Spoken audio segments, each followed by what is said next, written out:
ხიეცის ქვეშ გამართული საღამო გამორჩეული ლოტბარის საზოგადო მოღვაწის, საქართველოს სახალხო არტისტის, სახელმწიფო და შოთა რუსთაველის პრემიის ლაურეატის, ჯემალ ჭკუასელის 90 წლის იუბილეს მიეწყვა. ერისიონი მაყურებლის წინაშე განსაკუთრებული შოუ პროგრამით ქართული საგანძური წარსდგა, რომელიც მოიცავს ქვეყნის სხვადასხვა კუთხის ფოლკლორული შემოქმედების გამორჩეულ ნიმუშებს. ღონისძიებას რიგით ოზურგეთელებთან ერთად ადგილობრივი ხელისუფლების წარმომადგენლებიც დაესწრნენ.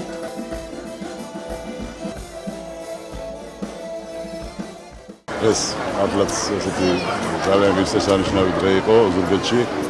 იმიტომ რომ ბატონ ჯემალ ჭკუასელის იუბილე გახდა 90 წლის თავი და მის მშობლიურ კუთხეში გავმართეთ კონცერტი, რასაც დიდი აღფრთოვანება მოყვა მაყურებლის დღეს იქილეთ ალბათ და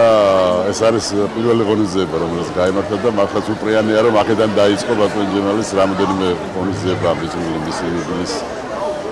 მიმართ და დავიწყეთ ოზურგეთი და ზუსტად იმ კუთხიდან, რომელიც მას ძალიან უყვარდა, სადაც დაიბადა, გაიზარდა და ეს იყო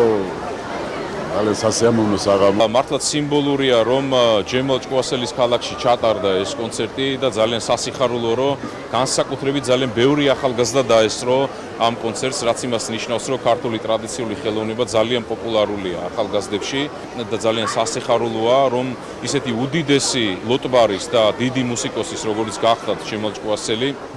მისი გაკეთებული საქმე უკვდავია და სწორედ ანსამბლი ერისიონი გახლავთ მისი, ასე ვთქვათ, გაკეთებული საქმის ერთ-ერთი მთავარი გვირგვინი,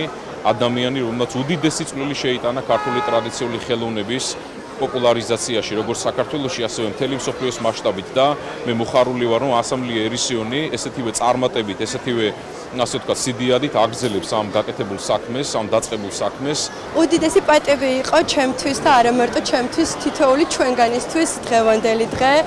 რომელიც ესე სიმბოლურად ბატონი ჯემალის 90 წლის იუბილეს მიეძღვნა მისი მშობლიურ მიწაზე და ძალიან ბედნიერები ვიყავით ყველანი, რომ ეს დღე ჩატარდა, ესე შედგა. მიუხედავად იმისა, რომ ამინდმა არ შეგვეწყო ხელი, უზარმაზარი და უღრმესი მადლობა მინდა გადავუხადო ოზურგეთის ცხოვრებლებს და არა მხოლოდ, ვიცი რომ აქ ძალიან ბევრი სოფლიდან და ქალაქიდან არის ხალხი ჩამოსული და ამ წვიმაში იდგნენ და გვიყურებდნენ და ძალიან